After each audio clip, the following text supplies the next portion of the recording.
Hello दोस्तों, welcome back to my YouTube channel excellent learning academy पर आप सभी का स्वागत है।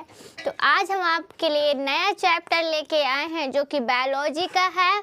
तो बहुत सारे लोगों की कमेंट आ रही थी कि मैम बायोलॉजी का आनुवांशिकता एवं जैव विकास का चैप्टर जल्द से जल्द डालिए क्योंकि हमें पढ़ना है। तो मैंने सोचा इस पर वीडियो जल्द से जल्द बना दिया जाए, ठीक है। तो आज हम आपका चैप्टर 4 बायोलॉजी का लेके आए हैं। इससे पहले हमने आपको 3 चैप्टर कंप्लीट करा दिए हैं, ठीक है। तो आप उनको पढ़ लीजिए, अच्छे से कंप्लीट कर लीजिए और अपनी एग्ज़ाम की अच्छी से तैयारी करिए। और आज का ये चैप्टर हम इसको ख़त्म कर देंगे आज। तो फिर अगला वीडियो हम आपको लाएंगे केमिस्ट्री पर, ठीक है। तो आपको केमिस्ट्री पर अगर जल्द वीडियो चाहिए तो हमें कमेंट ज़रूर करिएगा, क्योंकि आप कमेंट करेंगे तभी हम आपको जल्द से जल्द वीडियो डालेंगे। क्योंकि वीडियो बनाने में थोड़ा मेहनत भी लगती है, तो इसीलिए आप हमारे वीडियो को ज़्यादा से ज़्यादा सब्सक्राइब किया करें क्योंकि हमारे मेहनत का कोई फल मिले, ठीक है। तो चलिए हम अपनी वीडियो को स्टार्ट करते हैं। आपको समझाते हैं कि आनुवांशिकता एवं जैव विकास क्या है। इसके सारे टॉपिक आपके लिए बहुत ही मोस्ट इम्पॉर्टेंट है क्योंकि एग्ज़ाम में बहुत ज़्यादा पूछ लेता है, ठीक है। तो आपको इसको बहुत ही अच्छे तरीके से तैयार करना है और अच्छे से पढ़ना है। तो पहला हमारा जो टॉपिक है, मेन टॉपिक क्या है हमारा, आनुवांशिकता एवं जैव विकास में वंशागति। क्या सबसे पहला हमारा टॉपिक है वंशागति। तो वंशागति क्या होता है? आनुवांशिक लक्षणों को एक पीढ़ी से दूसरी पीढ़ी में जाना ही वंशागति कहलाता है। कहने का मतलब ये है कि अगर हम पीढ़ी दर पीढ़ी का क्या मतलब है, जैसे हमारे बुजुर्ग जो पहले हमारे दादा थे, दादा के पहले उनके पापा, उनके दादा, तो जो पीढ़ी चली आ रही है, यानी जो पीढ़ी हमारी चली आ रही है बुजुर्गों के, तो वही क्या कहलाती है? पीढ़ी दर पीढ़ी। तो इसमें क्या है, एक पीढ़ी से दूसरी पीढ़ी में, यानी एक पीढ़ी या उससे दूसरे पीढ़ी में क्या होता है, जाना ही वंशागति कहलाता है। क्या करना? जाना। अब जैसे कि हमारे बुजुर्ग जो रहे होंगे तो उनकी वजह से जब ये सब पीढ़ी चलती आई, कुछ ना कुछ रिलेशन हुआ, फिर उसके बाद हम लोग आए, तो मतलब एक पीढ़ी से दूसरी पीढ़ी में आ रहे हैं ना, हम लोग जा ही रहे, तो वही हमारी क्या कहलाती है? वंशागति कहलाती है, ठीक है। क्लियर आपका ये टॉपिक। और अब देखिए आपका विभिन्नता क्या होता है। तो विभिन्नता यानी जिसमें भिन्नता हो। तो देखिए विभिन्नता क्या होता है?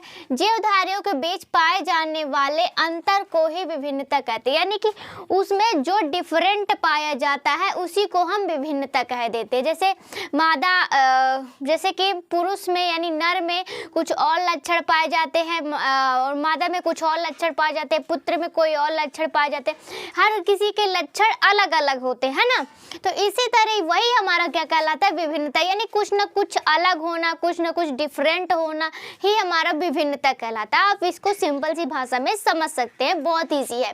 तो देखिए विभिन्नता किस में होता है? लैंगिक जनन में। लैंगिक जनन में सबसे ज्यादा विभिन्नता होता है, ठीक है। देखिए हम आपको इस टॉपिक के उसमें से समझाते हैं। जैसे कि आप ले लीजिए नर का ले लीजिए, नर का डीएनए, ठीक। और लिख लीजिए मादा का डीएनए, मादा का डीएनए ले लीजिए, ठीक। नर का डीएनए हो गया, मादा का डीएनए हो गया। अब इसमें से क्या कराएंगे हम? संक्रमण कराएंगे। देखिए जब हम इनमें क्या कराएंगे? फर्टिलाइजेशन कराएंगे। क्या? फर्टिलाइजेशन कराएंगे तो क्या होगा इसमें कि इसमें नर युग्मक, क्या नर युग्मक इसका होगा और इसका होगा मादा युग्मक,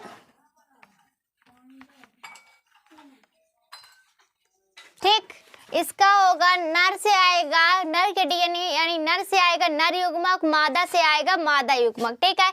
जब इसमें हम फर्टिलाइजेशन कराएंगे तो इसमें क्या बनेगा? युग्मनज बनेगा। क्या बनेगा? युग्मनज बनेगा, यानी शिशु बनेगा, ठीक है। तो युग्मनज बनेगा, यही हमारा क्या कहलाएगा? युग्मनज होगा। क्या होगा हमारा यहाँ पर? इसमें कोई डीएनए, यानी इसका डीएनए क्या होगा? अलग होगा। क्या होगा? अलग डीएनए, यानी इसका जो डीएनए होगा वो अलग होगा। क्या होगा?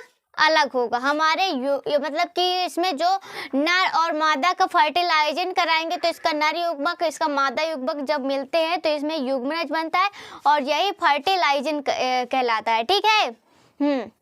अब देखिए आनुवांशिकी, ये आपको एकदम इजी से समझ में आ गया है बहुत ही अच्छे तरीके से। अब देखिए आनुवांशिक क्या होता है। आनुवांशिकी क्या होता है कि वंशागति, क्या वंशागति एवं विभिन्नता का अध्ययन जिसमें हम करते हैं वही हमारा आनुवांशिकी कहलाता है। मतलब कि वंशागति एवं विभिन्नता, वंशागति हमने पढ़ा और विभिन्नता, तो इन दोनों का अध्ययन अगर हम इन दोनों को कंप्लीटली कर लेते हैं तो वही हमारा आनुवांशिकी कहलाता है, जो कि हमारा चैप्टर है। तो मतलब कि हमने मेन टॉपिक इसका पढ़ लिया और कंप्लीट कर लिया। तो चलिए हम इसके अगले टॉपिक पर चलते हैं। तो चलिए हम इसके आगे का टॉपिक देख लेते हैं। देखिए आनुवांशिकी क्या होता है। क्या आनुवांशिकी तो हमने पढ़ लिया, ठीक है, आनुवांशिकी क्या होता है। अब देखते हैं कि इसकी खोज की, यानी इसके जनक कौन है। तो देखिए इसके जनक कौन है, ग्रेगर जॉन मेंडल। कौन है, ग्रेगर जॉन मेंडल ने इनकी खोज की थी। कब की थी, देखिए ग्रेगर जॉन मेंडल ने इनकी खोज की। और इनका जन्म कब हुआ था, ग्रेगर जॉन मेंडल का जन्म कब हुआ था, तो इनका जन्म हुआ था 22 जुलाई 1822 में। कब हुआ था, 22 जुलाई 1822 में। ये जर्मनी के सिलसिलिया, कहाँ, सिलिसिया ग्राम में रहते थे। कहाँ रहते थे, सिलिसिया ग्राम में इनका जन्म हुआ था। और इन्होंने प्रयोग किस में किया था, तो ये वेरी मोस्ट इम्पोर्टेंट है कि इन्होंने मेंडल ने किस पर प्रयोग किया था। सर्वप्रथम तो इन्होंने मटर के पौधे पर प्रयोग किया था। किस में, मटर के पौधे पर। तो अब बात ये आती है, ठीक है, इन्होंने प्रयोग किया, ठीक है, मटर के पौधे में किया, लेकिन इन्होंने क्यों उसमें प्रयोग किया। और भी तो चीज़ें हैं, और भी सब्जियां हैं, और भी पौधे हैं, उन पर प्रयोग क्यों नहीं किया, इन्होंने मटर के पौधों पर ही प्रयोग क्यों किया। तो देखिए इस पर अब हम देखेंगे कि मेंडल ने मटर के पौधे का प्रयोग के लिए मटर का पौधा ही क्यों चुना। ठीक है, तो देखिए मटर के पौधों को क्यों चुना, इसमें हम कुछ टॉपिक लिखे हुए हैं, तो इनको हम बारीकी से पढ़ेंगे और देखेंगे कि इनका प्रयोग क्यों किया। ठीक है, तो देखिए मटर 1 वर्षीय होता है, 1 वर्षीय यानी 1 वर्ष में होता है। ठीक है, तो 1 वर्षीय होता है। और दूसरा नंबर है मटर को बगीचे में आसानी से उगाया जा सकता है। क्या, मटर को बगीचे में आसानी से उगाया जा सकता है। थर्ड नंबर हमारा ये है कि इसमें वर्षीय रूप से उपस्थित होता है। क्या उपस्थित है, विपर्षीय रूप उपस्थित होता है। चौथा नंबर हमारा ये है कि मटर का पौधा उभयलिंगी होता है। कैसा होता है, मटर का पौधा उभयलिंगी होता है। ठीक है, 5 पॉइंट हमारा ये है कि मटर में स्वपरागण होता है। क्या होता है, मटर में स्वपरागण होता है। छठवां पॉइंट ये है कि मटर का पौधा एक पीढ़ी में अनेक बीज उत्पन्न करता है। क्या होता है, एक पीढ़ी में अनेक बीज उत्पन्न करता है। देखिए नंबर बाय नंबर हम रिपीटेड करेंगे। मटर के 1 वर्षीय पौधा होता है, मटर क्या होता है, 1 वर्षीय पौधा होता है। 2 नंबर हमारा है कि मटर को बगीचे में आसानी से उगाया जा सकता है। ठीक है, थर्ड पॉइंट क्या है, इसमें विपर्षीय रूप से उपस्थित होता है। 4th नंबर हमारा ये है कि मटर का पौधा उभयलिंगी होता है। कैसा होता है, उभयलिंगी होता है। ओके, 5 पॉइंट हमारा ये है कि मटर के स्वपरागण होता है। क्या होता है, मटर में स्वपरागण होता है, परपरागण नहीं होता है। ठीक है, 6 पॉइंट क्या है हमारा, 6 पॉइंट ये है कि मटर का पौधा एक पीढ़ी में अनेक बीज उत्पन्न कर सकता है। क्या, एक पीढ़ी में अनेक बीज वह उत्पन्न कर सकता है। ठीक है, तो ये पॉइंट आपके कंप्लीट हो गए और अगले पॉइंट में हम चलते हैं। दोस्तों चलिए इसका आगे का टॉपिक देख लेते हैं। तो देखिए क्या है, मेंडल का नियम, यानी मेंडल का नियम क्या होता है। तो देखिए आप मेंडल के नियम में देखिए, मेंडल ने 3 नियम दिए। कितने नियम दिए, 3 नियम दिए। पहला प्रभाविता का नियम, दूसरा पृथक्करण का नियम और तीसरा स्वतंत्र अपव्यूहन का नियम। कौन कौन सा नियम, प्रभाविता का नियम यानी जो दूसरे जीन को प्रभावित करता है उसे प्रभाविता का नियम कहते हैं, और जो जीनों को पृथक्करण करता है यानी अलग अलग करता है तो उसे पृथक्करण नियम कहते हैं। ठीक है, और थर्ड नंबर हमारा जो कि वेरी मोस्ट इम्पॉर्टेंट है ये आपके लिए, तो ये है हमारा स्वतंत्र अपव्यूहन के नियम। क्या, स्वतंत्र अपव्यूहन का नियम। ठीक है, तो मेंडल ने कौन कौन से नियम दिया बताइए जल्दी सभी लोग। हाँ, मेंडल ने कितने नियम दिए, तो मेंडल ने जो जो हमारा मेंडल था तो मेंडल ने, यहाँ आप लिखेंगे मेंडल ने 3 नियम दिए। क्या? 3 नियम दिए। कितने नियम दिए बताइए सभी लोग? मेंडल ने 3 नियम दिया।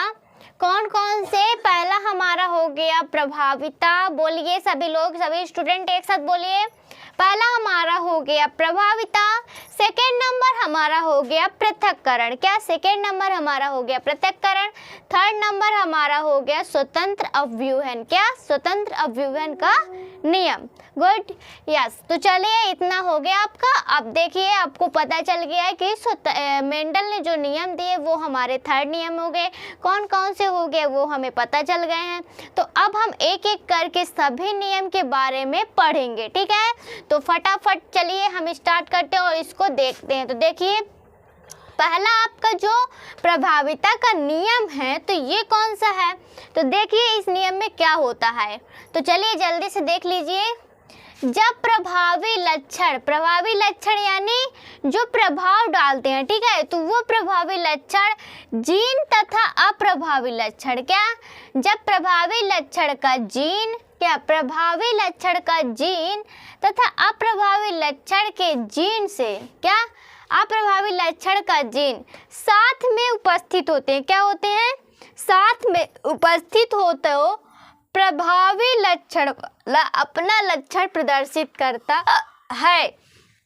यहाँ पर कहने का मतलब बस इतना सा है कि यदि प्रभावी लक्षण का जीन और अप्रभावी लक्षण का जीन दोनों एक साथ उपस्थित हो, ये दोनों एक साथ कोई भी कार्य करे, कोई भी वर्क करे, तो आपका कौन सा लक्षण अपना लक्षण प्रदर्शित करता है? तो आपका प्रभावी लक्षण जो होता है वो अपना लक्षण प्रदर्शित करता है, ना कि अप्रभावी वाला अपना लक्षण प्रदर्शित करता है। ठीक है, आपको ये टॉपिक समझ में आया? फिर से हम समझा दे। देखिए जैसा इसमें एक प्रभावी है और एक अप्रभावी है। क्या है? एक प्रभावी एक अप्रभावी।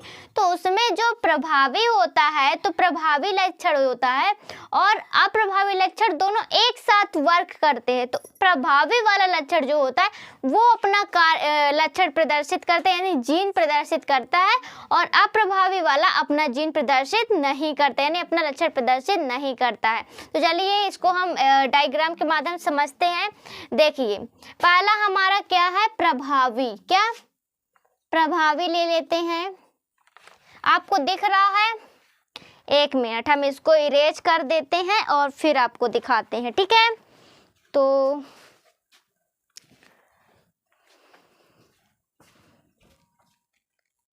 चलिए अब हम आपको समझाते हैं कि कैसे। देखिए आप पहला हम ले लेते हैं प्रभावी। क्या ले लेते हैं? प्रभावी, जो कि है हमारा टी, कैपिटल टी होगा। क्या होगा? Capital T.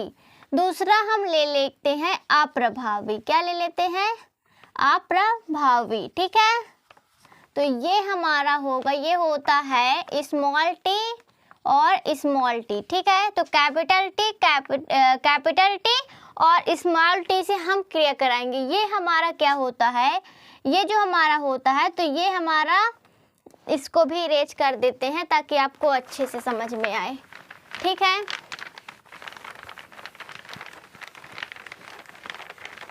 तो देखिए यहाँ पर मैं आपको अच्छे से समझा देती हूँ। देखिए स्टूडेंट, आपको सबसे अच्छा क्या है? समझना। अगर आपको कोई भी नियम अच्छे से समझ में आ जाता है तो आपको कोई दिक्कत नहीं होती है अपना आंसर लिखने के लिए।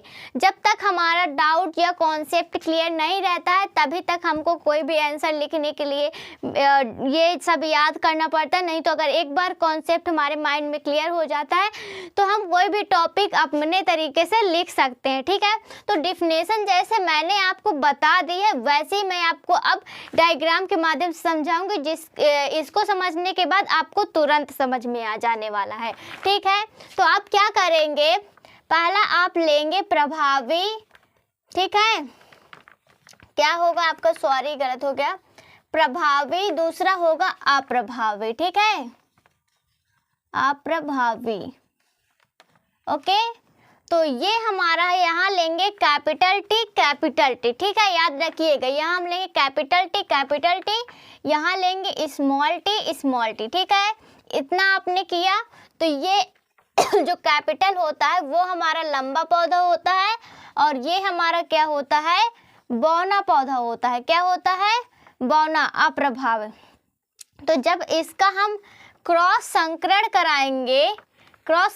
कराएंगे तो क्या होगा, यहाँ क्या बनेगा, इसका जीन, एक इसका जीन आएगा, एक इसका जीन आएगा। हमेशा क्रिया में ऐसा ही होता है, जब हम दोनों का क्रॉस संकरण कराते हैं तो एक एक जीन इसमें से उठकर इसमें आ जाता है, ठीक है। तो इसका एक जीन आएगा तो क्या हो जाएगा, कैपिटल टी। हाँ स्टूडेंट बोलिए सभी लोग, इसका क्या हो जाएगा, स्मॉल टी। तो ये जो होगा तो क्या बनेगा, कैपिटल टी स्मॉल टी क्या बनता है आपका, ये बन जाता है हमारा लंबा, क्या बन जाता है, लंबा पौधा, ठीक है। हाँ, तो यही आपका होता है प्रभावी। क्या होता है, प्रभावी। यानी इसमें ये आपको क्लियर हो गया कि यदि हमने जो डेफिनेशन यहाँ पर लिखी थी अभी क्या इसमें लिखा था, यदि प्रभावी और अप्रभावी दोनों साथ में उपस्थित हो, क्या, प्रभावी और अप्रभावी दोनों साथ में उपस्थित हो, तो इसमें क्या करता है, प्रभावी वाला अपना लक्षण प्रदर्शित करता है, अन्यथा अप्रभावी वाला अपना लक्षण प्रदर्शित नहीं करता। तो यहाँ देखिए आपका क्लियर हो गया कि नहीं, अगर हम प्रभावी वाले और अप्रभावी से क्रॉस संकरण कराएंगे तो यहाँ पर जो अप्रभावी होगा वो अपना लक्षण प्रदर्शित नहीं करेगा, बल्कि ये प्रभावी वाला अपना लक्षण यहाँ पर प्रदर्शित कर रहा है, ठीक है। तो ये कॉन्सेप्ट आपको क्लियर हो गया है। तो अगर ये समझ में आ गया तो हम आगे का लिखाते हैं, ठीक है। तो चलिए हम देख लेते हैं पृथक्करण का नियम। क्या हमारा नेक्स्ट नियम क्या है, पृथक्करण का नियम, ठीक है, नंबर 2। तो हम देख लेते हैं पृथक्करण का नियम। तो आपका जो हमारा पृथक्करण का नियम होता है वो देखते हैं। तो देखिए इसमें क्या होता है कि इसके जो कारक युग्मक बनते हैं, तो कारक युग्मक बनते समय आधे आधे पृथक होकर युग्मक में चले जाते हैं। कहाँ चले जाते हैं, आधे आधे पृथक होकर युग्मक में चले जाते हैं और इसी को हम क्या कह देते हैं, पृथक्करण का नियम कह देते हैं। क्या कह देते हैं, पृथक्करण का नियम। जैसे आप समझिए कि इसके जो कारक युग्मक बनते हैं, तो कारक युग्मक बने, ठीक है। तो कारक युग्मक बनते समय क्या होता है कि एक एक युग्मक करके आधे आधे युग्मक में चले जाते हैं। इसी को हम कह देते हैं क्या, पृथक्करण का नियम। जैसे कि आप इसमें समझिएगा, जैसे हमने कैपिटल टी 2 युग्मक लिए, ठीक है, और स्मॉल टी युग्मक लिए, ठीक है। ये जब कारक काम करते हैं तो जब ये एक कैपिटल टी अलग अलग युग्मक हो गए और यहाँ पर स्मॉल टी अलग अलग युग्मक हो गए, तो यहाँ पर ये क्या बना, इसके युग्मक पृथक हुए ना। तो जब ये लंबा और बौना, तो इसको पृथक करेगा तो इन दोनों के युग्मक किस में जाएंगे, इन दोनों के जो होंगे जीन तो किस में जाएंगे, युग्मक में जाएंगे। किस में जाएंगे, युग्मक में, ठीक है। तो ये आपको समझ में आ गया है। अब देखिए, अब हम आपको समझाते हैं स्वतंत्र अव्यूहन का नियम। तो देखिए स्वतंत्र अव्यूहन का नियम क्या होता है कि स्वतंत्र अव्यूहन का नियम ये है कि जब दो लक्षणों को, क्या, पहले तो मैं आपको ये बता दूं कि ये आपके लिए थर्ड जो है स्वतंत्र अव्यूहन का नियम, तो ये वेरी मोस्ट इम्पॉर्टेंट है। क्या है, वेरी मोस्ट इम्पॉर्टेंट। जब मैं आपको बोला करूँ इम्पॉर्टेंट, वेरी मोस्ट इम्पॉर्टेंट, तो आप उसको अंडरलाइन कर लिया करिए या इम्पॉर्टेंट डाल लिया करिए, क्योंकि जो भी टॉपिक हम आपको बताते हैं कि ये इम्पॉर्टेंट है, ये इम्पॉर्टेंट नहीं है, देखिए जो नॉर्मल रहता है, जो बार बार एग्जाम में नहीं पूछता है, इजी रहते, तो उनको हम आपको नहीं इतना कहते कि आप उसको अच्छे से पढ़ें। लेकिन जब हम आपको कहते हैं कि भाई ये इम्पॉर्टेंट है, इसको अच्छे से पढ़िए आप लोग, ताकि ये क्वेश्चन है पूछ ले तो आप उसको तुरंत हल कर सके और अच्छे से तैयार किए रहें, क्योंकि आपको जब पता होगा कि भाई ये हमारे लिए बहुत इंपॉर्टेंट है और ये पूछ सकता है, क्योंकि एग्ज़ाम में हम पढ़ के तो बहुत कुछ जाते हैं, लेकिन उसका कुछ पॉइंट ही हमें आता है।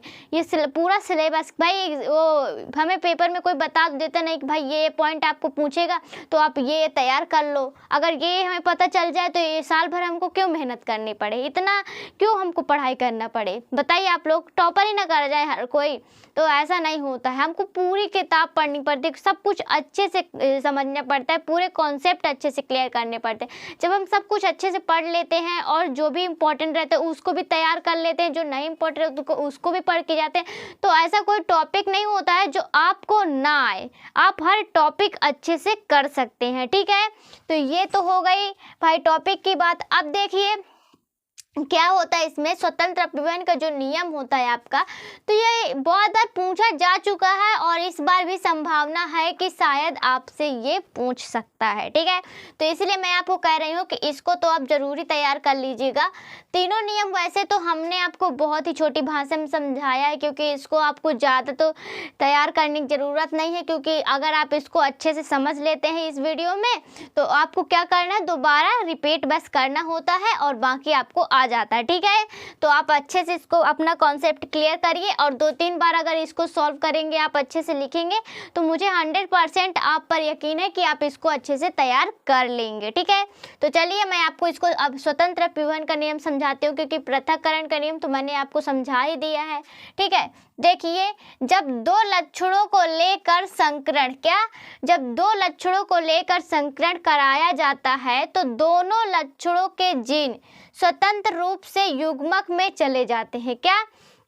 जब दोनों लक्षणों को लेकर स्वतंत्र कराया जाता है, नहीं, जब दोनों लक्षणों को लेकर क्या कराया जाता है, संकरण, क्रॉस संकरण कराया जाता है, तो दोनों लक्षणों के जीन किस में चले जाते हैं, स्वतंत्र रूप से युग्मक में चले जाते हैं। किस में चले जाते हैं, युग्मक में चले जाते हैं और स्वतंत्र रूप से अपना लक्षण प्रदर्शित करते हैं।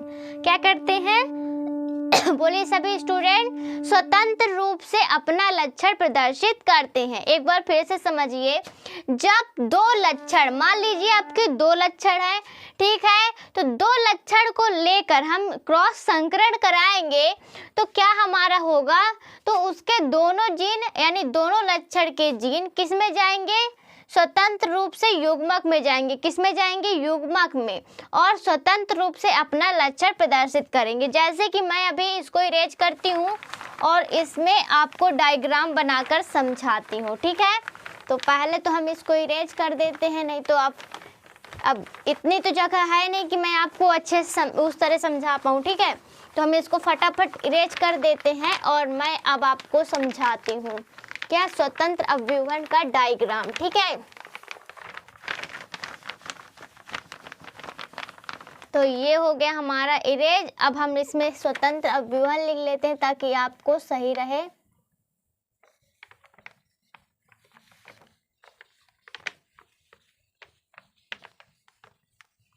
स्वतंत्र अभिवहन का नियम, ठीक है। ये आपका हेडिंग डल गई। अब देखिए मैं आपको समझाती हूँ। जैसे हम यहाँ पर लेते हैं capital R, capital R, capital Y, ठीक है, ये हमने जीन ले लिया, ठीक है। अब यहाँ पर आप देखिए हमने ये ले लिया, ठीक है। अब देखिए यहाँ पर हम लेंगे स्मॉल आर, स्मॉल वाई, ठीक है। ये क्या है, हमारे जीन है, क्या है, जीन है। तो ये हमारा क्या है, झुर्रीदार है, सॉरी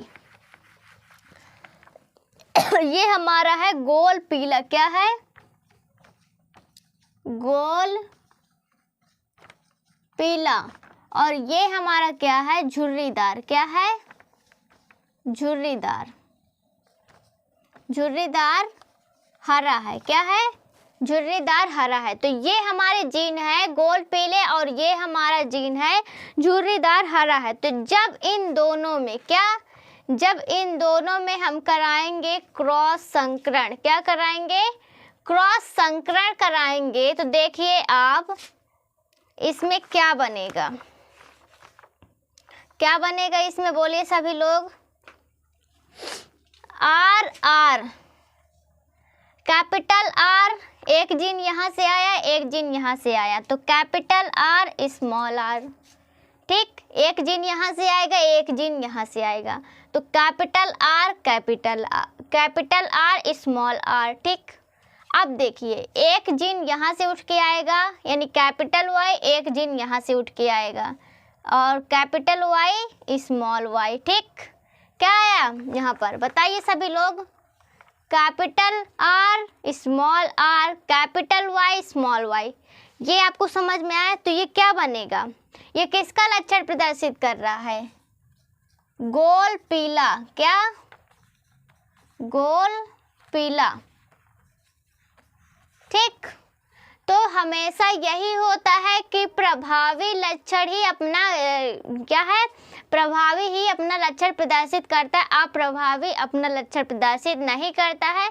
तो इसमें क्या होता है कि जब दोनों जीन में क्रॉस संकरण कराते हैं तो इसके युग्मक मतलब इसके जो जीन होते हैं वो युग्मक में चले जाते हैं। किस में चले जाते हैं, युग्मक में चले जाते हैं। तो जैसा कि मैंने अभी अभी आपको बताया कि हम इसमें क्रॉस संकरण कराएंगे यानी गोल पीला में क्रॉस संकरण कराएंगे झुर्रीदार हरे से। ठीक है, तो इसके जीन हमने जो लिए हैं कैपिटल आर स्मॉल वाई और इसके हमने जीन ले रखे हैं स्मॉल आर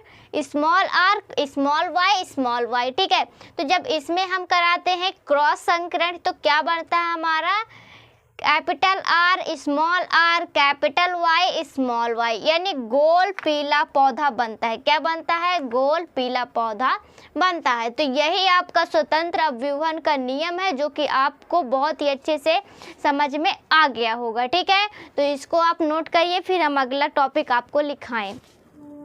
तो देखिए मेंडल ने प्रयोग किस में किया, क्या मेंडल ने प्रयोग किस में किया, तो जब मेंडल ने प्रयोग किया तो देखिए मेंडल ने सर्वप्रथम एक क्रॉस संकरण और द्वि क्रॉस संकरण, क्या एक क्रॉस संकरण और द्वि क्रॉस संकरण में प्रयोग किया। ठीक है, तो मेंडल ने सर्वप्रथम एक संकरण का प्रयोग किया जो कि द्वि संकरण का प्रयोग किया। क्या, एक क्रॉस संकरण का प्रयोग किया फिर द्वि क्रॉस संकरण का प्रयोग किया। ठीक है, मेंडल ने दो प्रयोग किए, आपको समझ में आ गए, एक क्रॉस संकरण और द्वि क्रॉस संकरण। ठीक है, तो पहले क्रॉस संकरण यानी कि एक क्रॉस संकरण को पढ़ेंगे। ठीक है, तो एक संकरण क्या होता है, देखिए जब मेंडल ने मटर के लंबे तथा बौने पौधे के बीच, क्या मटर के लंबे पौधे तथा बौने पौधे के बीच संकरण कराया तो F1 पीढ़ी में सभी पौधे लंबे ही होते हैं। क्या होते हैं, F1 पीढ़ी में सभी पौधे लंबे होते हैं। और देखिए F1 पीढ़ी में सभी पौधे लंबे होते हैं। जब F1 पीढ़ी का स्वपरागण कराया तो 3 पौधे लंबे तथा एक पौधा बौना भी होता है। क्या, 3 पौधे लंबे और एक पौधा बौना भी होता है। इसे एक संकर संकरण कहते हैं। ठीक है, देखिए फिर से समझिए, फिर अभी हम डायग्राम के माध्यम से एग्जाम्पल से आपको समझाएंगे तो आपको तुरंत समझ में आ जाएगा। ठीक है, तो देखिए जब मेंडल ने मटर के लंबे तथा बौने पौधे में बीच में संकरण करें, यानी एक पौधा उसने लंबा लिया और एक पौधा बौना ले लिया। ठीक है, एक लंबा लिया एक बौना पौधा, 2 हमने पौधे ले लिए। ठीक है, तो दोनों पौधों के बीच जब संकरण कराया, सॉरी हमने नहीं मेंडल ने, क्योंकि हम तो नहीं करा रहे हैं, हम तो खाली आपको पढ़ा रहे हैं। ठीक है, मेंडल ने जब इसमें प्रयोग किया यानी संकरण कराया तो F1 पीढ़ी में सभी पौधे लंबे ही होते हैं। क्या होते हैं, F1 पीढ़ी में सभी पौधे लंबे होते हैं, पर जब F1 पीढ़ी में स्वपरागण कराया जाता है तो 3 पौधे लंबे और एक पौधा बौना होता है। ठीक है, ये क्लियर है आपका। अब देखिए, अब हम आपको समझाते हैं डायग्राम यानी एग्जाम्पल के माध्यम से। ठीक है,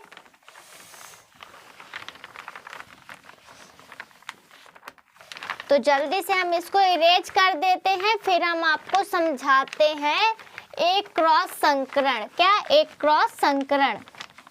ठीक है,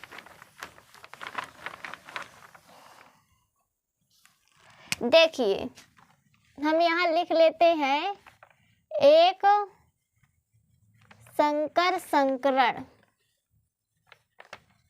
ठीक, एक संकर संकरण ये हमने लिख लिया। अब देखिए हम इसमें क्रॉस कराते हैं तो सबसे पहले हम लेंगे टी टी। क्या? टी टी यानी कैपिटल टी। दूसरा हम लेंगे स्मॉल टी। तो ये हमारा लंबा वाला है, आपको पता ही है, इससे पहले हम करा दिए हैं। ये हमारा बौना पौधा है। क्या है? बौना है, ये हमारा लंबा है। तो हम इसमें किस में करा रहे हैं? F1 पीढ़ी में करा रहे हैं। क्या करा रहे हैं? F1 पीढ़ी में संकरण करा रहे हैं। ठीक है, तो ये देखिए जब इसका जीन अलग करेंगे और इसका जीन अलग करेंगे, ठीक है, इन दोनों का जीन हम अलग करेंगे तो क्या होगा? हमारा टी इधर आ जाएगा, टी इधर आ जाएगा, और इसका स्मॉल टी इधर आ जाएगा, स्मॉल टी इधर आ जाएगा। ये तो आप सभी को पता ही है। ठीक है, अब देखिए ये एक हमारा जीन, 4 हमारे जीन तैयार हो गए हैं। ठीक है, 4 जीन हमारे तैयार हो गए, तो इस टी का हम इससे क्रॉस संकरण कराएंगे। किससे क्रॉस संकरण कराएंगे? इस वाले से। किससे? इस वाले से। ठीक है, तो क्या बनेगा? इस कैपिटल टी स्मॉल टी। क्या? Capital T small T. फिर इसका क्रॉस हम कराएंगे इस वाले से। किससे? इस वाले से। तो क्या बनेगा आपका? Capital T small T. ठीक है, फिर इसका क्रॉस हम कराएंगे इस वाले से। किससे? इस वाले से। तो क्या बनेगा आपका? Capital T small T. ठीक है, फिर इसका क्रॉस कराएंगे इस वाले से। ठीक है, इस वाले से। तो क्या बनेगा आपका? Capital T small T. ठीक है, तो ये सभी आपके क्या होंगे? लंबे बनेंगे। देखिए सभी कैपिटल टी स्मॉल टी हैं।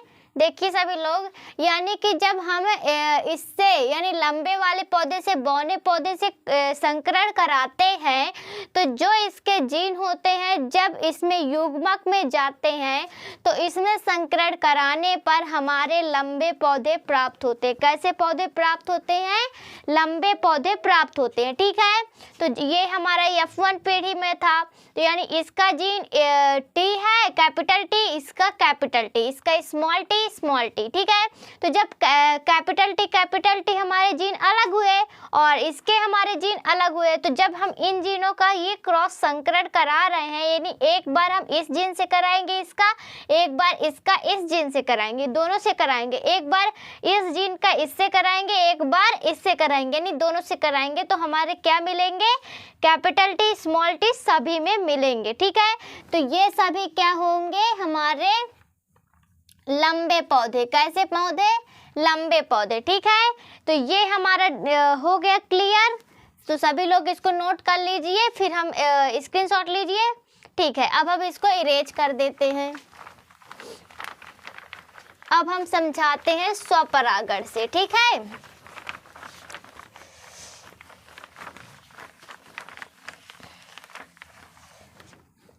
तो हमने इसको इरेज कर दिया है। हाँ, अब हम देखिए स्वपरागण करके समझाएंगे आपको। ठीक है,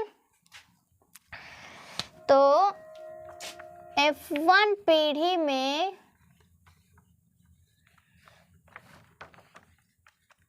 स्वपरागण, F1 पीढ़ी में स्वपरागण। ठीक, अब देखिए कैसे हम कराएंगे। हम लेंगे यहाँ पर देखिए हम लेंगे कैपिटल टी और स्मॉल टी। क्या लेंगे? कैपिटल टी स्मॉल टी लेंगे, 2 जीन। ठीक है, और यहाँ पर भी लेंगे कैपिटल टी स्मॉल टी। ठीक है, कैपिटल टी स्मॉल टी लिया हमने। अब जब F2 पीढ़ी में, किसमें? F2 पीढ़ी में हम इसमें क्रॉस कराएंगे। ठीक है, F2 पीढ़ी में क्रॉस कराएंगे तो देखिए ये जब इनके दोनों के जीन अलग होंगे, ठीक, इनके दोनों के जीन अलग होंगे तो देखिए क्या बनेगा। सब लोग अच्छे से देखिएगा और अच्छे से समझिएगा, ठीक है। तो ये हमने लिया कैपिटल टी और इसका एक जीन आया स्मॉल टी। क्या? Small T. Capital T small T, एक एक जीन आ गए। अब इसका हम लेंगे एक जीन कैपिटल टी, अच्छे से समझिएगा, और इसका एक जीन लेंगे स्मॉल टी। क्या? Small T. तो इसका हमने एक जीन ले लिया, क्या लिया? टी, और इसका लिया small T, capital T small T लिया। अब इसका जीन भी हमने एक ले लिया कैपिटल टी, एक लिया स्मॉल टी, ठीक है।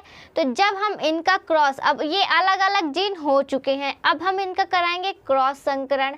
तो इसका क्रॉस हम कराएंगे इस वाले से। किससे? इस वाले से। तो ये हमारा क्या बनेगा? Capital T capital T. क्या बनेगा? Capital T capital T.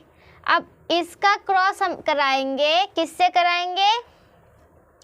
इस वाले से कराएंगे। किससे कराएंगे? इस वाले से, ठीक है। तो ये हमारा क्या बनेगा? Capital T small T. क्या बनेगा? Capital T small T. अब इसका क्रॉस हम कराएंगे किससे? इस वाले से, ठीक।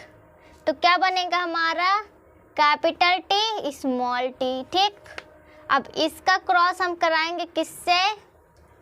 इसका कराएंगे इस वाले से। तो क्या बना हमारा? कैपिटल टी नहीं, स्मॉल टी स्मॉल टी।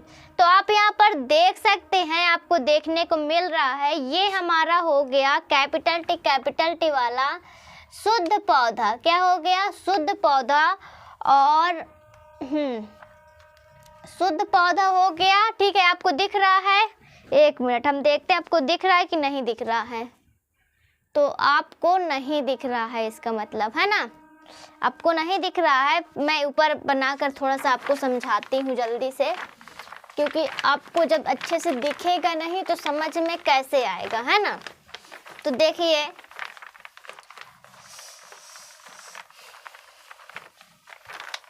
यहाँ पर हमने दो पौधे ले लिए, ठीक है। तो दो जीन हम यहाँ पे लिए, एक स्मॉल टी, एक कैपिटल टी, एक स्मॉल टी। एक हमने लिया कैपिटल टी, एक स्मॉल टी, ठीक है। दो हमने जीन लिए, ठीक। अब इसमें जब हम क्रॉस संकरण कराएंगे, ठीक, जब इसमें हम क्रॉस संकरण कराएंगे ये, ठीक, तो इसके अलग जीन हो जाएंगे, इसके अलग और इसके अलग जीन हो जाएंगे, ठीक है। तो यहाँ पे हमारा आ जाएगा कैपिटल टी, यहाँ आ जाएगा हमारा स्मॉल टी, यहाँ भी आ जाएगा हमारा कैपिटल टी, यहाँ आ जाएगा स्मॉल टी, ठीक है। ये इतना समझ में आया आपको? हमने दो जीन लिए। F1 पीढ़ी में जब कराएंगे, F1 पीढ़ी में F2 पीढ़ी से वो कराएंगे, ठीक है। तो देखिए, ये जैसे हमारा है, हमने दो जीन लिए हैं यहाँ पर, कैपिटल टी एक स्मॉल टी और एक कैपिटल टी एक स्मॉल टी। इसमें हम क्या करा रहे हैं? स्वपरागण करा रहे हैं। क्या करा रहे हैं? स्वपरागण, ठीक। ये आप नोट कर लीजिएगा। तो एक जीन इसका आ गया कैपिटल टी, एक जीन इसका आ गया स्मॉल टी, ठीक है। दो आ गए। ऐसे ही आपको कराना है बोर्ड एग्जाम में, एक इसका कैपिटल टी आ गया, एक इसका स्मॉल टी आपका आ गया, ठीक है।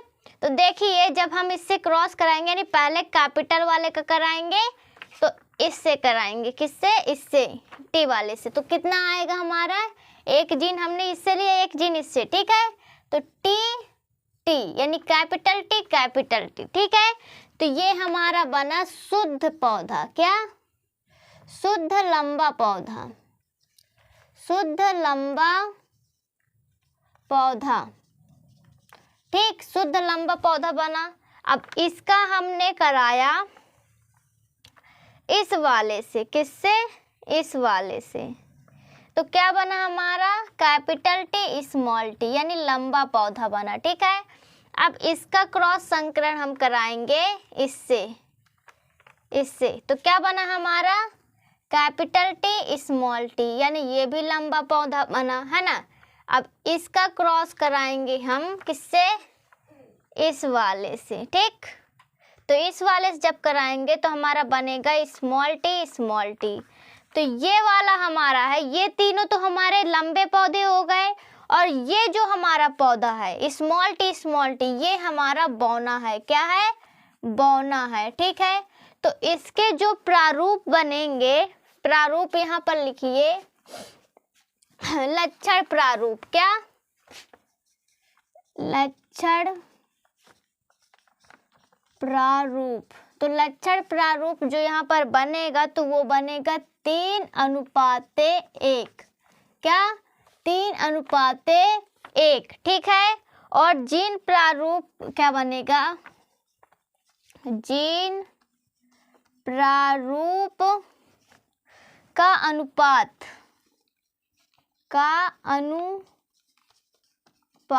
जीन प्रारूप का अनुपात जो बनेगा 1:2:3। क्या?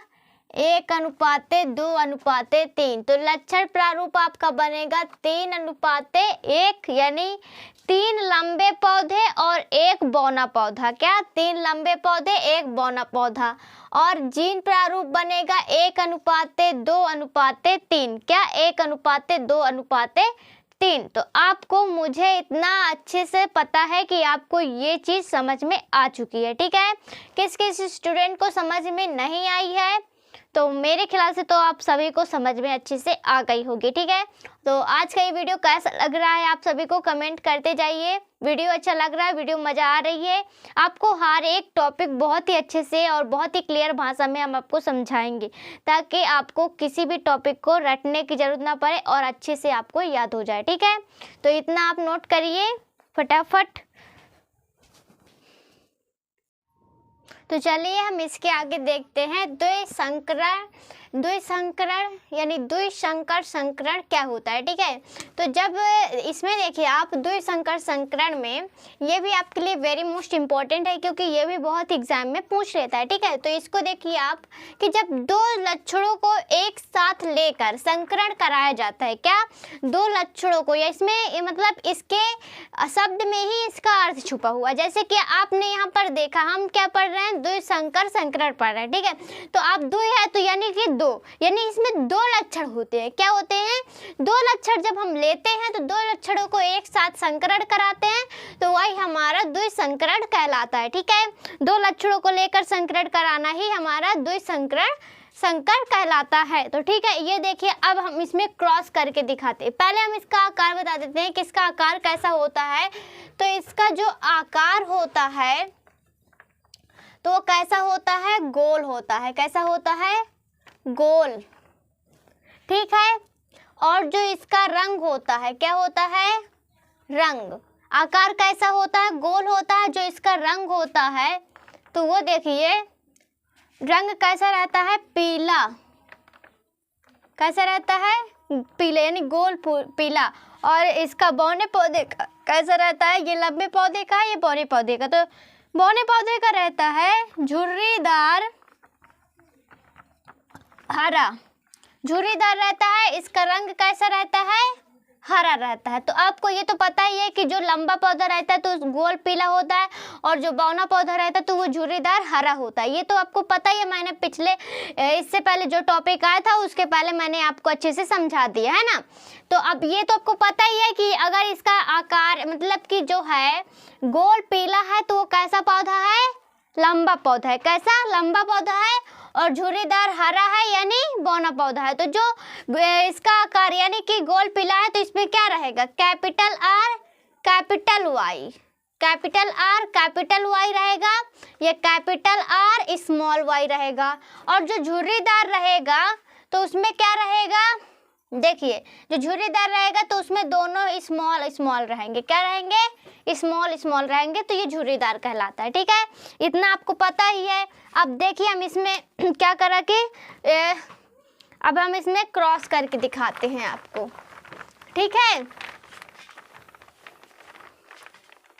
तो इसको हम इरेज कर देते हैं, फिर आपको दिखाते हैं।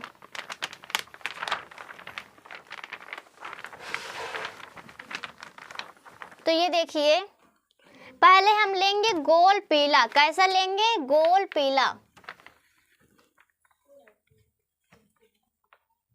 गोल पीला। ठीक।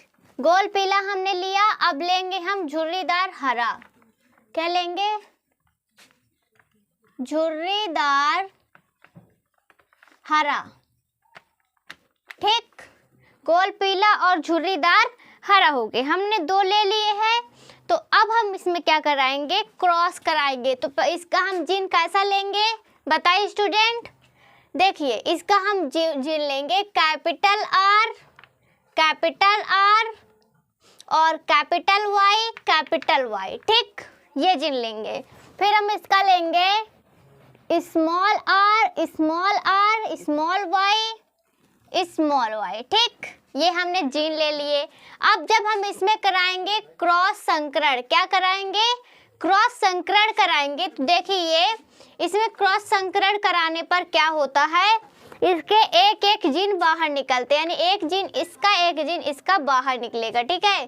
तो इसका जो जिन होगा, तो देखिए एक होगा कैपिटल R, क्या होगा, कैपिटल R कैपिटल Y, ठीक, इसका क्या होगा, स्मॉल r स्मॉल y, यानी दोनों 4 जीन में से 2 बाहर निकल आएंगे। क्या होगा, 4 जीन में से 2 बाहर निकल आएंगे, ठीक है।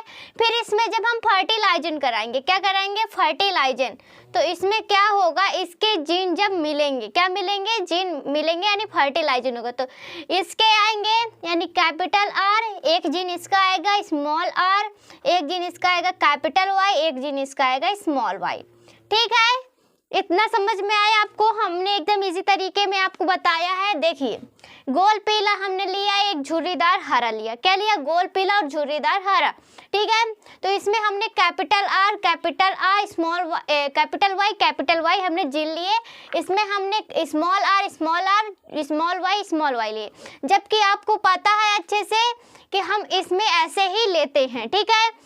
अब जब हम इसमें क्या कराते हैं, फर्टिलाइजन कराते हैं, तो इसके एक एक जीन बाहर आते हैं, यानी देखिए R इसका आया Y इसका, यानी एक एक जीन बाहर आ जाएंगे, एक R का एक Y का, यानी 2 जीन हमारे इसके आ जाएंगे, 2 जीन इसके बाहर निकल के आएंगे। जबको आपको सबको पता है कि गोल पीले क्या होता है और झुर्रीदार हरे का क्या होता है, ठीक है।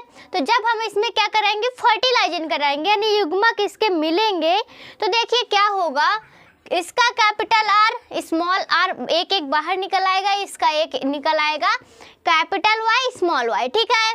तो ये आपका जो पौधा हो गया वो कैसा हुआ, बोलिए स्टूडेंट, यस गुड, क्या होगा, गोल पीला, क्या होगा, गोल पीला होगा, ठीक है। कैसा पौधा होगा, गोल पीला। अब हम इसमें क्या कराएंगे, बोलिए स्टूडेंट। चलिए इतना तो आपने देख लिया कि हमने जब इसमें फर्टिलाइजन कराया ना, क्रॉस संकरण करा के फर्टिलाइजन कराया, तो क्या हुआ, हाँ, ये capital R capital Y small y हुए। तो ये हमारा कौन सा पौधा बना, गोल पीला बना। इसको हम एक तरीके से और समझ सकते हैं इसी तरह। देखिए जब हमने इसमें क्या कराएंगे, क्रॉस संकरण कराएंगे, क्या कराएंगे, क्रॉस संकरण। तो देखिए आप इसको हम इरेज करते हैं, फिर आपको दिखाते हैं अच्छे से समझा कर।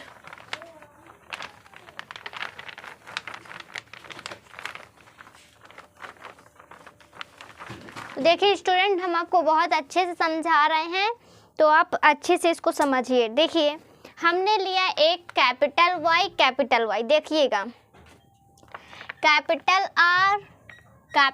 R, ठीक, कैपिटल Y, ये हमने लिया, ठीक है। ये हमारा कैसा पौधा है, गोल पीला, कैसा पौधा, गोल, एक मिनट, ये आपका कैसा पौधा है, गोल पीला। और अब हम लेंगे small y small r small y, ठीक।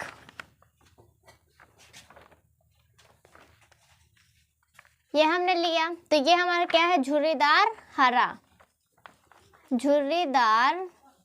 हरा है, क्या है, झुर्रीदार हरा पौधा है, ठीक है।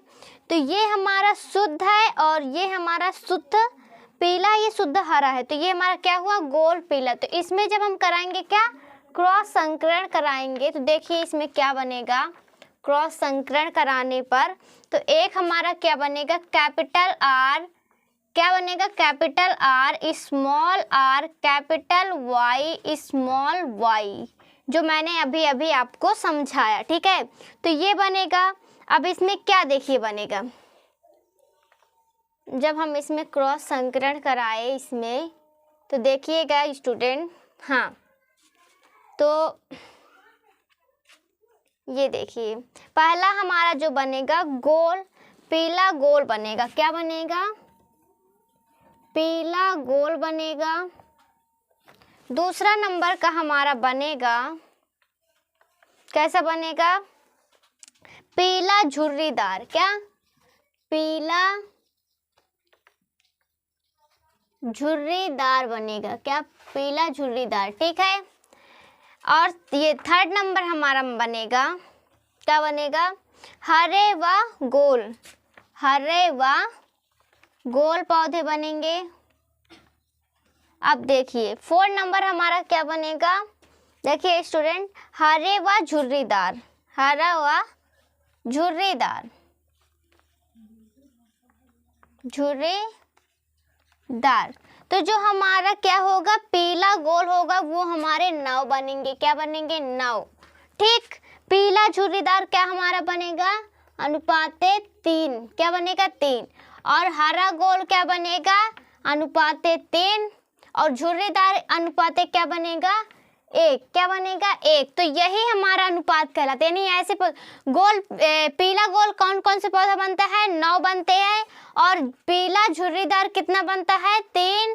हरा गोल बनता है 3 और हरा झुर्रीदार 1 बनता है। क्या बनता है? 1 बनता है। अभी हम डायग्राम के माध्यम से आपको समझाएंगे, तो थोड़ा 1 मिनट आप रुक जाइए, फिर आपको समझाते हैं।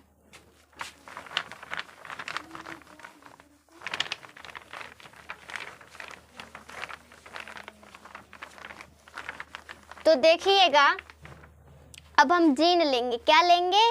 जीन लेंगे। तो पहले हम लेंगे कैपिटल R।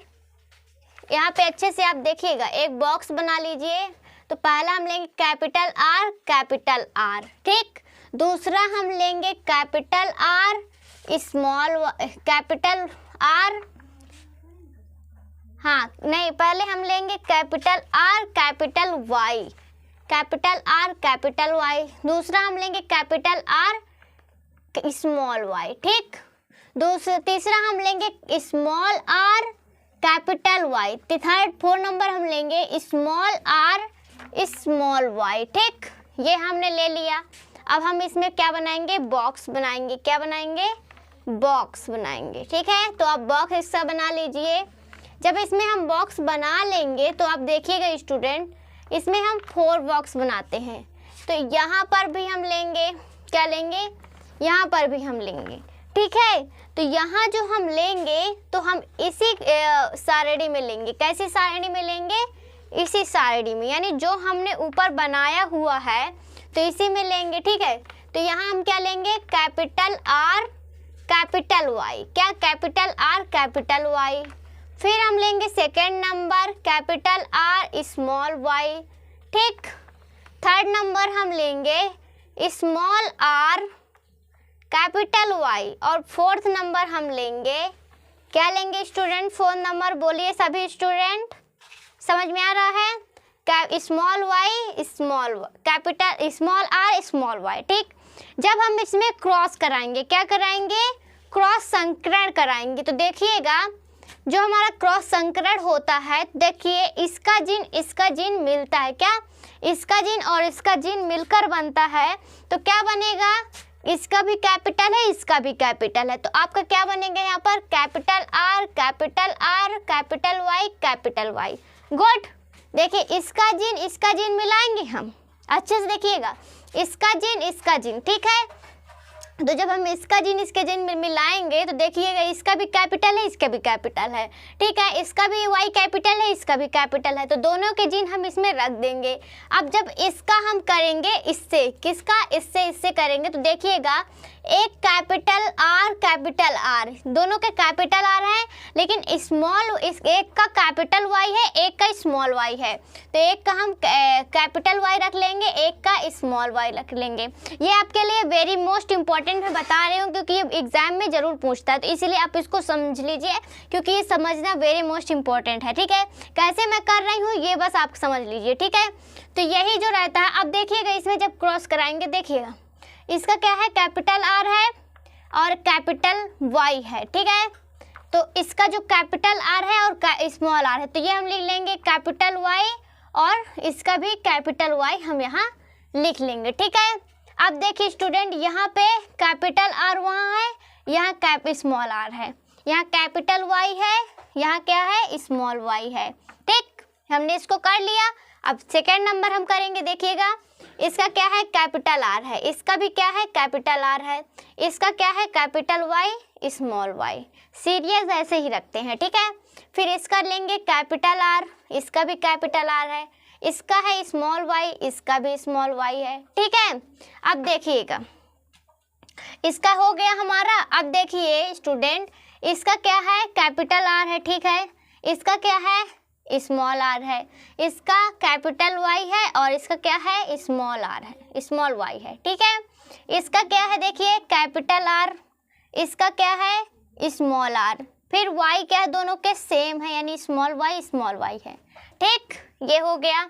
अब देखिए, अब इसको देखिएगा, इसका हम क्रॉस संकरण कराएंगे, तो यानी small are small are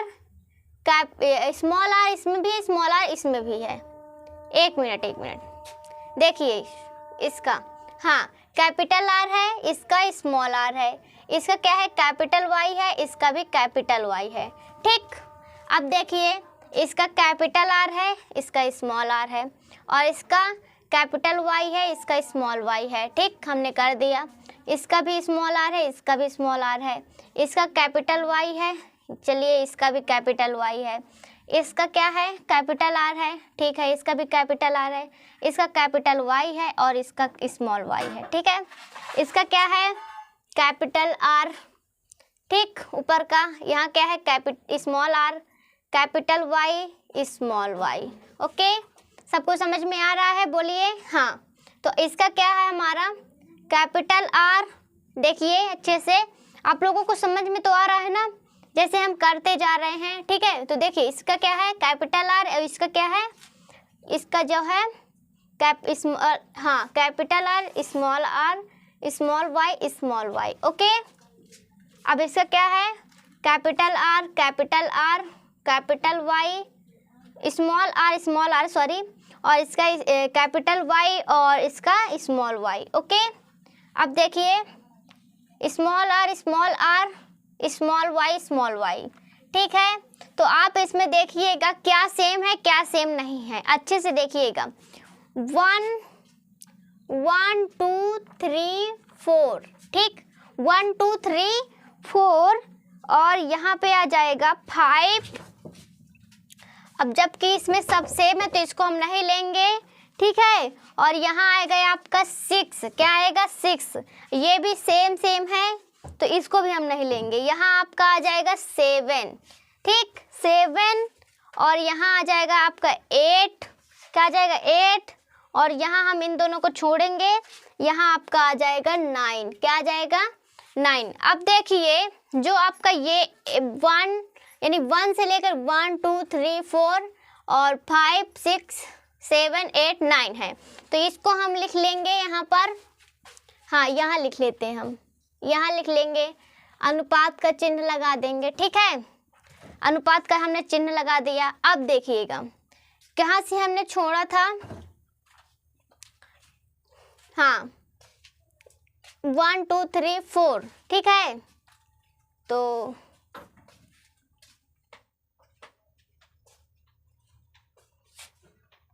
one two एक मिनट यहाँ पर नहीं, हमने यहाँ लिखना है 1 2 3 1 2 3 4। ठीक, हाँ अब देखिए हमारे कहाँ छोड़ा, यहाँ से हमारा छूटा ना 1 यहाँ आ गया, 2 3 1 2 3 1 2 और 3 1 2 3, ये हो गए 3। ठीक है, तो आपका ये जो 3 होगा 1 2 3। ठीक है, तो ये 3 अनुपाते हो जाएगा। आपका ये आ गया यहाँ पे 1, मैं ऐसे चिन्ह बना देती हूँ। ठीक है, 1 और यहाँ पे बना देती हूँ 2, ध्यान रखिएगा। और आपका स्टूडेंट ये आ गया यहाँ पर, क्या आ गया यहाँ पर, ये 3, तो आपका क्या आ गया 3 अनुपाते। अब आपका क्या बचा, अनुपात में हमने लगा दिया। अब देखिएगा 1 2 3, अब इसका हम ऐसे गोला मिला देते हैं, ठीक है। तो 1 2 3 इसका अनुपात हो गया। आपका ये झुर्रीदार एक अकेला ऐसा है तो ये आपका अनुपात 1 आ जाएगा, ठीक है। तो आपका जो 9वां वाला है वो क्या है, गोल पीला, गोल पीला, ठीक। गोल पीला जो आपका है तो वो क्या है, 9 है, ठीक है। पीला झुर्रीदार, पीला झुर्रीदार है, कितना है, 3 है, क्या है, 3 है, ठीक है। हरा हुआ गोल, क्या, हरा हुआ गोल जो है तो कितना है, 3 है। और जो झुर्रीदार हरा है, क्या है, झुर्रीदार हरा है, झुर्रीदार हरा है वो कितना है, 1 है, ठीक है। तो इसी का आपका अनुपात बनता है, इसके हिसाब से ही ये अनुपात बनता है। जब आप ये बनाना सीख जाएंगे तो आपको ये निकालना एकदम इजी हो जाएगा, क्योंकि इतना अगर आपको ये निकालना आ जाता है कि हम कैसे हल करते हैं, ठीक है। आपको गोल पीला कैसे पौधा होता है ये निकालना आ जाता है तो आप इसको एकदम इजी कर लेते हैं, यानी इसका अनुपात आप आसानी से निकाल सकते हैं, ठीक है। तो ये आपको हो गया, समझ में आ गया होगा। अब इसका जीन प्रारूप देख लेते हैं, ठीक है। तो मैं यहाँ पर इसका जीन प्रारूप लिख देती हूँ, जीन प्रारूप। तो यहाँ पे आपका यहाँ पे जो जीन प्रारूप होगा वो होगा 9:3:3:1 होगा। क्या होगा, 9:3:3:1 होगा, ठीक है, जीन प्रारूप। अब इसमें जो जीन होगा हम कारक का जीन करेंगे तो क्या होगा, इसमें 1:, देखिएगा 1:2:2:2:1:4, क्या 1:4:1:2:1:1, ठीक। ये आपका जीन प्रारूप होगा, ठीक। तो आपको यही करना है। तो ये आपको समझ में आ गया है, तो इसको जल्दी से आप नोट कर लीजिए, बहुत ही आसान है। अगर आप इसको बनाना सीख जाते हैं तो आपको एग्जाम में बिल्कुल भी टेंशन लेने की ज़रूरत नहीं है, क्योंकि अगर ये आपको प्रैक्टिकली बनाना आ रहा है कि पौधे कैसे झुर्रीदार, हरा पौधा, पीला पौधा होता है, पीला गोल झुर्रीदार, पीला झुर्रीदार हरा, तो इसको आप कैसे निकाल सकते हैं, ये 4 प्रकार के होते हैं, आपको पता ही है। तो इसको आप कैसे निकाल सकते हैं, ये अगर आपको आ जाता है तो आपको एग्जाम में एक भी दिक्कत की कोई ज़रूरत नहीं होती, क्योंकि इसके बाद आपको तुरंत वो हल करना आ जाता है और इसके हिसाब से आप पूरी डिफिनेशन लिख सकते हैं, पूरा हल कर सकते हैं, ठीक है। तो ये आपको आना ही चाहिए 100%, ठीक है। तो मैंने आपको इसको समझा दिया, आपको अच्छे से समझ में आ गया होगा, मुझे यकीन है, ठीक है। तो आप इसको जल्दी से नोट कर लीजिए। तो चलिए अब हम देख लेते हैं कि लिंग निर्धारण क्या होता है, ठीक है। तो देखिए लिंग निर्धारण क्या है, लिंग में जो निर्धारित किया जाता है, यानी उनमें जो गुणसूत्र पाए जाते हैं, तो उसमें क्या होता है कि गुणसूत्रों में जो क्रिया होते हैं, कितने गुणसूत्र होते हैं, उसमें लिंग को कैसे निर्धारित कर सकते हैं, यही लिंग निर्धारण कहलाता है, ठीक है। तो चलिए इसको हम अच्छे से समझ लेते हैं, जो कि आपके लिए वेरी मोस्ट इम्पॉर्टेंट है और ये एग्ज़ाम में बार बार पूछता है। आप चाहे तो एग्ज़ाम में जो अनसॉल्व पेपर है उनको देख सकते हैं, मॉडल में देख सकते हैं, ये जो भी क्वेश्चन पूछे जा चुके हैं उसमें देख सकते हैं। तो ये बहुत ही बार पूछा जा चुका है, इस बार भी आपको पूछ सकता है, ठीक है। तो चलिए हम इसको फटाफट पहले समझ लेते हैं कि क्या होता है। देखिए लैंगिक जनन करने वाले जीव, क्या लैंगिक जनन करने वाले, यानी जो लैंगिक जनन करते हैं वो जीव, ठीक है। तो लैंगिक जनन करने वाले जीन जो होते हैं 2 प्रकार के होते हैं। कितने प्रकार के होते हैं लैंगिक जनन करने वाले जीव? 2 प्रकार के होते हैं। कौन कौन से? 2 प्रकार के। देखिए लैंगिक जनन करने वाले जीव 2 प्रकार के होते हैं, ठीक है। हमारा मार्कर नहीं चल रहा, हम दूसरा ले लेते हैं। हाँ, तो कितने प्रकार के होते हैं? 2 प्रकार के होते हैं, ठीक है। कौन कौन से होते हैं? द्विलिंगी और एकलिंगी। क्या? द्विलिंगी और एकलिंगी, 2 प्रकार के जीन होते हैं, ठीक है। तो एकलिंगी जीन जैसे मनुष्य में नर तथा मादा, क्या? नर तथा मादा हो गया। जनन अंग अलग अलग जीवों में होते हैं, यानी कि लैंगिक जनन करने वाले जीव 2 प्रकार के होते हैं। कितने प्रकार के होते हैं? 2 प्रकार के होते हैं, ठीक है। तो ये 2 प्रकार के होते हैं, तो कौन कौन से होते हैं? द्विलिंगी और एकलिंगी, एकलिंगी द्विलिंगी, ठीक है। ये दोनों होते हैं हमारे इसमें, किसमें? लैंगिक जनन जो करते हैं। क्या करते हैं? लैंगिक जनन, ठीक है। जैसे मनुष्य में एकलिंगी जीव, जैसे एकलिंगी यानी मनुष्य में और नर, यानी मनुष्य में जो नर और मादा होते हैं तो वो जीव जनन जब करते हैं तो उसमें जो जनन अंग होते हैं वो अलग अलग होते हैं, यानी मनुष्य नर और मादा के डिफरेंट होते हैं। क्या होते हैं? डिफरेंट, यानी उसमें जो होता है कि अलग अलग उनमें कुछ चीज़ें अलग अलग होती हैं, ठीक है। अब देखिए, यही नहीं बल्कि नर तथा मादा की शारीरिक संरचना, क्या? नर तथा मादा की शारीरिक संरचना भी, उसमें भी अंतर पाया जाता है। क्या होता है? नर और जो मादा रहती है तो उसमें भी क्या होता है? उनकी शारीरिक संरचना में भी अंतर होता है, ठीक है। इसे क्या कहते हैं? लिंग भेद। क्या कहा जाता है? इसको लिंग भेद कहा जाता है, ठीक है।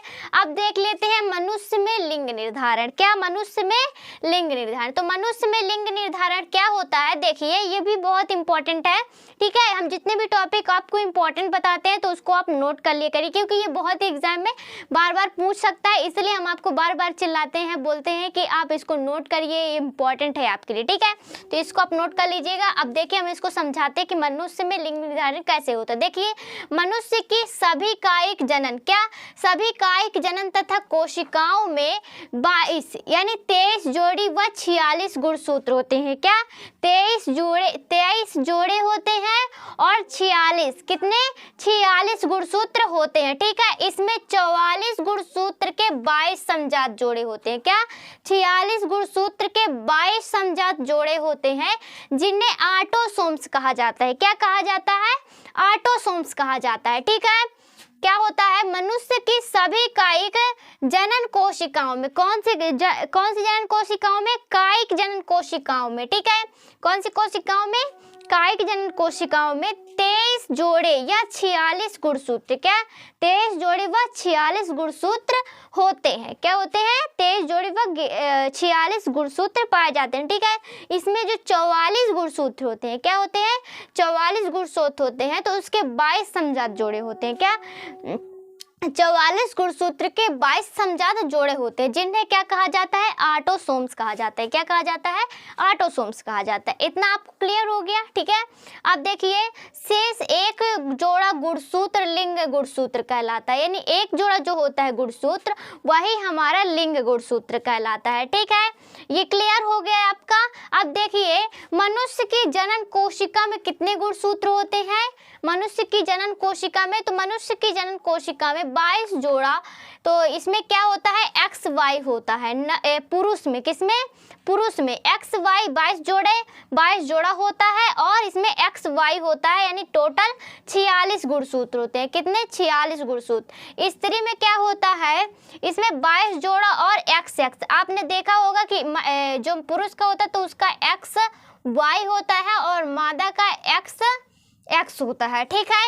ये नर का है और ये मादा का है, ये सभी स्टूडेंट को पता होगा, ठीक है। इतना हो गया। तो पुरुष का कितना होता है? 22 जोड़ा एक्स वाई इक्वल 46 पूरे गुणसूत्र होते हैं। इसमें स्त्री में 22 जोड़े होते हैं और एक्स गुणसूत्र होते हैं, 46 इसमें भी गुणसूत्र पाए जाते हैं। अर्थात मनुष्य में लड़के व लड़की का होना, यानी जब लड़के बेबी होते हैं, लड़का या लड़की, तो इसमें गुणसूत्र पर ही निर्भर करता है, यानी किसका गुणसूत्र मिलता है, क्या बनता है, उसी से ये निर्भर होता है कि ये लड़का होगा या लड़की होगा, ठीक है। तो आपको ये समझ में आ गया है, इसको जल्दी से स्क्रीनशॉट ले लीजिए। तो देखिए, नर में कितने गुणसूत्र होते हैं? मैंने अभी आपको बताया, नर में जो गुणसूत्र होते हैं तो इसमें XY होते हैं। क्या होते हैं? XY, यानी पुरुष में XY, मादा में XX। ठीक है, इसी से हम जो हमारा वो होता है मतलब युग्मक बनता है तो इसी से बनता है। ठीक है, तो गुणसूत्र द्वारा लिंग निर्धारण, यानी गुणसूत्रों के द्वारा अब हम इसमें लिंग निर्धारण कराएंगे। ठीक है, तो XY तथा XX गुणसूत्र द्वारा लिंग निर्धारण कराते हैं तो ये किसमें होता है? मनुष्यों तथा ड्रोसोफिला मक्खी में होता है। किसमें होता है? मनुष्यों तथा ड्रोसोफिला मक्खी में होता है। ठीक है, अब हम इसमें आपको करके दिखाते हैं, मतलब इसमें अभी एग्जाम्पल के माध्यम से समझाएंगे तो आप इसको समझिएगा। ठीक है, तो देखिए मादा का हम लेंगे, इसमें मादा का, ठीक है, और यहाँ लेंगे नर का। ठीक, तो मादा का जो जनक होते हैं, यानी जनक का जो गुणसूत्र होता है वो यहाँ पर लिखा हुआ है। मादा का क्या होता है? XX। ठीक, नर का क्या होता है? XY। देखिए मादा का XX, नर का XY होता है। ठीक है, हमने ये ले लिया। अब हम इसमें क्या कराएंगे? फर्टिलाइजन कराएंगे। क्या? फर्टिलाइजन। ठीक है, तो देखिएगा आप, देखिए इसका जो एक जीन है तो यहाँ आ जाएगा और एक जीन यहाँ पर आ जाएगा। ठीक है, इसका भी एक जीन यहाँ आ जाएगा, एक जीन यहाँ आ जाएगा। ठीक है, देख सकते हैं आप। तो अब हम इसका क्या कराएंगे? क्रॉस संकरण कराएंगे। क्या कराएंगे? क्रॉस संकरण कराएंगे। तो देखिए जब हम इससे क्रॉस संकरण कराते हैं, क्या कराते हैं? क्रॉस संकरण कराते हैं तो यहाँ जो बनेगा तो देखिए XX बनेगा। क्या बनेगा? XX बनेगा। ठीक है, और इसका कराएंगे, इसका इससे कराएंगे। क्या कराएंगे? फिर इससे कराएंगे तो क्या बनेगा? देखिएगा इससे कराएंगे तो क्या बनेगा? XY बनेगा। क्या बनेगा? XY बनेगा। फिर इसका हम कराएंगे इस वाले से। किससे? इस वाले से। तो क्या हमारा बनेगा? XX गुणसूत्र बनेगा। ठीक है, फिर इससे कराएंगे इस वाले से। किससे कराएंगे? इस वाले से। तो आपका क्या इसमें क्या बनेगा? देखिए XY बनेगा। क्या बनेगा? XY बनेगा। ठीक है, तो ये आपका क्लियर हुआ। इससे कराएंगे। किससे? इस वाले से। ठीक है, तो देखिए आप इसमें देख सकते हैं कि जब हम इसमें क्रिया करा रहे हैं तो देखिए यह जो बन रहा है XX, तो ये क्या होगी? लड़की होगी। क्या होगी? लड़की।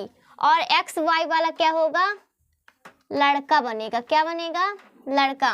और ये क्या बनेगी? लड़की। XY वाला क्या बनेगा? लड़का बनेगा। ठीक, ये आपको समझ में आया। देखिए हमने लिया मादा के गुणसूत्र और नर के गुणसूत्र। ठीक है, मादा और नर के हमने गुणसूत्र ले लिए। ठीक है, अब इसमें हमने इनके जीन, जो हमारे इसके जीन होते हैं तो उसको हमने अलग कर लिया, यानी XX इसका आ गया मादा का और XY इसका आ गया है। ठीक है, ये हमने जीन इसके अलग कर लिए क्रॉस संकरण कराने के लिए। तो अब हम इसमें क्या कराएंगे? फर्टिलाइजन कराएंगे। तो जो युग्मक बनते हैं, यानी फर्टिलाइजन कराने पर युग्मक बनते हैं। तो देखिए इसके हमने इससे कराया तो XX आया, फिर इससे हमने इससे कराया तो XY आया, फिर इसका हमने इससे कराया तो XX आया, XY आया। ठीक है, तो जो XX आता है तो वो उसमें क्या बनता है? लड़की, और XY वाले पर लड़का बनता है। यानी हम यहाँ पे लिख दें अगर, देखिए लड़का, तो लड़का का जो गुणसूत्र होता है तो क्या होता है? XY। ठीक, मैंने जो नर में लिखा है। और लड़की का जो होगा तो XX होगा। क्या होगा? XX होगा, इसका XY होगा। ठीक है, तो ये आप नोट कर लीजिए और इसको आपको समझ में आ गया। तो इससे ये निर्धारित होता है कि जो क्या होगा? जो लड़का मतलब बालक और बालिका होगा तो 50% क्या रहेगा? 50% बालक बनेगा यानी लड़का, और 50% लड़की। क्या? लड़की। ठीक, ये आपको समझ में आ गया है। देखिए अच्छे से समझ लीजिए, जो इसमें लड़की और लड़का बनेगा तो समान होंगे, यानी 50% संभावना रहती है लड़का होने की, 50% संभावना रहती है लड़की होने की। ठीक है, तो ये आपको समझ में आ गया ये डायग्राम। इसको आप स्क्रीनशॉट ले लीजिए और इसको नोट कर लीजिए अच्छे से। ठीक है, तो देखिए इसमें समरूप अंग क्या होते हैं, क्या समरूप अंग, ठीक है। अब हम देखेंगे समरूप अंग। तो देखिए जो समरूप अंग होते हैं उसमें क्या होता है कि ये वो अंग होते हैं जो समान कार्य करते हैं। क्या करते हैं, समान कार्य करते हैं तथा दिखने में भी समान होते हैं, यानी समान कार्य करते हैं, दिखने में भी ये समान होते हैं, यानी हम इसको जैसे देखते हैं तो ये समान रूप से दिखाई देते हैं, ठीक है। और कार्य भी कैसे करते हैं, समान करते हैं, ठीक है। उत्पत्ति तथा संरचना भिन्न होती है, यानी इसकी उत्पत्ति जो होती है, यानी जब ये उत्पन्न होते हैं और इसके जो आकार यानी संरचना होती है वो क्या होती है, भिन्न होती है, यानी अलग अलग होती है, ठीक है। तो इसी को हम क्या कह देते हैं, समरूप अंग कह देते हैं। जैसे कीट के पंख तथा चमगादड़ के पंख, कीट के पंख और चमगादड़ के पंख दिखने में एक समान होते हैं। और जैसे मटर का पौधा ले लो और चना का पौधा, क्या मटर का पौधा, चना का पौधा, तो इसी तरह ऐसे इसमें भी होता है कि ये काम अलग अलग करते हैं इसमें, लेकिन दिखते कैसे हैं, दिखते समान है, लेकिन काम कैसे इनका रहता है, अलग अलग रहता है। इनकी उत्पत्ति भी क्या होती है, अलग अलग होती है, ठीक है। तो जो वे अंग जो समान रूप यानी समान कार्य करते हैं, यानी समान कार्य करते तथा दिखने में भी समान होते हैं, यानी ये दिखने में भी क्या होते हैं, समान होते हैं, ठीक है। लेकिन इनकी उत्पत्ति जो होती है वो उत्पत्ति और इनका जो आकार होता है वो अलग अलग रहता है, ठीक है, यानी भिन्न होता है। इसी तरह समजात है, समजात का देख लीजिए। समजात अंग की उत्पत्ति तथा संरचना, क्या समजात अंग की उत्पत्ति यानी जब वो पैदा होते हैं और उनकी संरचना जो होती है वे कैसी होती है, समान होती है, क्या होती है, समान होती है तथा कार्य भिन्न होता है, इनका जो कार्य होता है वह भिन्न होता है। जैसे पक्षी का पंख तथा घोड़े का अग्रपाद, यानी पक्षी का पंख का उड़ने का काम होता है लेकिन ये चलने का काम करता है, ठीक है। तो पक्षी का पंख घोड़े के उसमें इसका जो है तो वो अलग अलग है ना, इसका जो कार्य है भिन्न भिन्न है, ठीक है। तो इसका देखिए मेढक का अग्रपाद तथा पक्षी का पंख, तो इसका भी कार्य जो है अलग अलग है, ठीक है। तो ये आपको समजात और समरूप समझ में आ गए हैं, इसका स्क्रीनशॉट जल्दी से ले लीजिए आप। तो देखिए इसमें हम देख लेते हैं समयुग्मनज, विषमयुग्मनज, फिनोटाइप, जीनोटाइप, ठीक है। अब हम इन टॉपिक को समझेंगे। तो जो समयुग्मनज होता है, देखिए समयुग्मनज में क्या होता है, जब युग्मनज में किसी लक्षण के जब युग्मनज में किसी लक्षण के दोनों कारक एक ही प्रकार के हों, दोनों कारक एक ही प्रकार के हों तो युग्मनज समयुग्मनज कहलाता है। यानी इनमें जो युग्मनज होते हैं तो इनके जो लक्षण होते हैं दोनों एक प्रकार के होते हैं। कैसे होते हैं, दोनों एक ही प्रकार के होते हैं तो वही समयुग्मनज कहलाता है। और भिन्न प्रकार के होंगे तो विषमयुग्मनज कहलाएगा, सिंपल सी बात है ना। तो देखिए जब युग्मनज में किसी लक्षण के दोनों कारक यानी जो उनके कारक होते हैं तो वो एक जैसे यानी एक प्रकार के होते हैं तो यही हमारा जो युग्मनज होगा वो समयुग्मनज कहलाएगा, ठीक है। अब विषमयुग्मनज देख लीजिए। विषमयुग्मनज क्या होता है, जब युग्मनज में किसी लक्षण के युग्मनज में किसी लक्षण के दोनों कारक क्या होते हैं, एक दूसरे से भिन्न होते हैं, यानी दोनों कारक एक दूसरे से अलग अलग होते हैं, ठीक है। जब युग्मनज में किसी लक्षण के दोनों युग्मनज यानी दोनों कारक के एक दूसरे से भिन्न होते हैं इनके कारक, तो यही क्या कहलाते हैं, ऐसे युग्मनज ही विषम युग्मनज कहलाते हैं। क्या कहलाते हैं, ऐसे युग्मनज को हम विषम युग्मनज कहते हैं, ठीक है। अब देखिए फिनोटाइप क्या होता है, फिनोटाइप, तो फिनोटाइप किसी जीवधारी की बाह्य संरचना, किसी जीवधारी की बाह्य संरचना का वर्णन, यानी कोई जीवधारी है उसकी जब हम बाह्य संरचना का वर्णन करते हैं तो वही हमारा फिनोटाइप कहलाता है। क्या कहलाता है, फिनोटाइप, यानी किसी जीवधारी की बाह्य आवरण यानी बाह्य संरचना जो उसकी बनी होती है उसी का वर्णन जब हम करते हैं तो वही हमारा फिनोटाइप कहलाता है, ठीक है।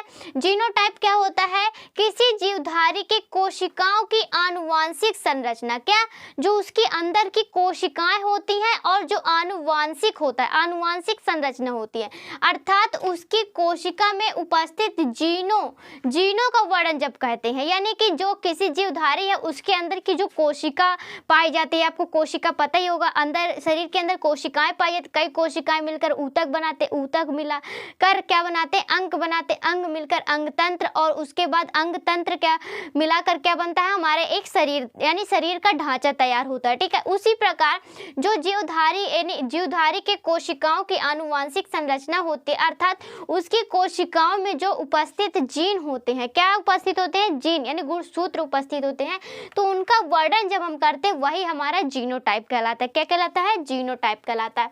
तो आज इतना हमने आपको बहुत ही अच्छे से समझाया हुआ है, बहुत ईजी है। तो अगर ये आपको समझ में आया हो तो इसको अच्छे से आप पढ़ लीजिएगा और अच्छे से तैयार कर लीजिए, क्योंकि आपके बोर्ड एग्जाम में यही सब आने वाले हैं, यही सब पॉइंट पूछे जाने वाले हैं, ठीक है। तो आज हमने आपको बहुत ही मेहनत करके बहुत ही ज़्यादा अच्छे से समझाया हुआ है, एक एक टॉपिक हमने चुना है उसके बाद आपको समझाया है। तो आप हमारे वीडियो को ज़्यादा से ज़्यादा कमेंट किया करिए और ज़्यादा से ज़्यादा लाइक शेयर सब्सक्राइब किया करिए, ठीक है। जब हम आपको पढ़ाने में कंजूसी नहीं करते हैं, कोई भी टॉपिक छुपाने में या बताने में कंजूसी नहीं करते हैं, तो आपको भी हमारे चैनल को सब्सक्राइब या बढ़ाने में, उसमें इतना सपोर्ट करने में आपको कोई भी कंजूसी नहीं करनी चाहिए, ठीक है। तो स्टूडेंट, हम आपके लिए इतनी मेहनत करते हैं तो थोड़ा सा आप भी इतना कर सकते हैं हम लोग के लिए, ठीक है। तो आज के लिए बस इतना ही। आप इसका स्क्रीनशॉट ले लीजिए और हाँ, स्क्रीनशॉट आप इसका ले लिए हैं, ठीक है।